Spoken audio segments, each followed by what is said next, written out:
Hey everyone, this is Steven from Hexatron, and learning keyboard shortcuts are important, especially in software you use very frequently. It's really going to speed up your workflow and increase efficiency and productivity. And with your operating system is really no exception. In fact, you should really be familiar with them because you are going to be interacting with your operating system every time you turn on your computer. So we're going to start with some basic shortcuts, which you can probably use at least once a day. If your application supports multiple windows, you can use Command and N to open a new window. This will work in browsers such as Safari or text editors such as Microsoft Word. If you want to customize anything within an application, you will most likely be heading to the Preferences section.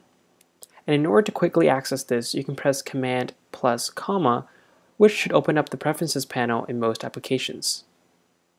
With most OS X applications, they still take up system's resources even if you exit out of it, unless you completely quit them. And to do this, you can press Command and Q on your keyboard. Spotlight in OS X is extremely useful. You can search up files, do simple calculations with it, or even search up word definitions. To access quickly this, the keyboard shortcuts are Command and Spacebar. Now with these basic keys out of the way, here are some more advanced shortcuts that you can learn that can come in extremely handy from time to time. By default, OS X makes a clicky noise when adjusting the volume. This can become a little annoying if you're working in a quiet area, like a library or in your workplace. To mute that sound effect, you can simply press Shift and the volume keys either up or down when adjusting the volume, and that clicky sound should be gone. Another shortcut with the volume function is to have it increase or decrease by 1/4 of a bar instead of the full bar so the volume can be more precise. In order to achieve this, you can press Shift, Option, and either volume up or down on your keyboard. Now I'm sure you guys know how to copy and paste text, but there are some times where you're trying to copy and paste text from elsewhere and it doesn't follow the text format that you originally had.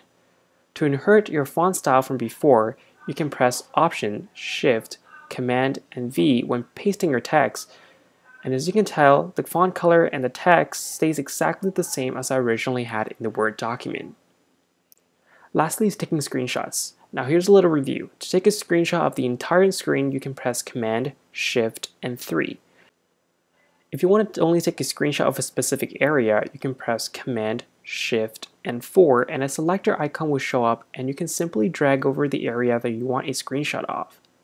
Now the final shortcut key still has something to do with screenshots.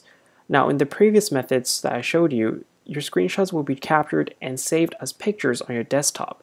But if you press Command, Shift, Control, and 3, you can take a screenshot and instead of saving it as a picture, it will be copied to your clipboard so you can paste it wherever you want, which is really similar to the print screen functions on Windows. Now that's all the shortcut keys I have for you today. If you're able to learn something new or you have more shortcut keys that you want to share, tell me down in the comments below or talk to me over at Twitter.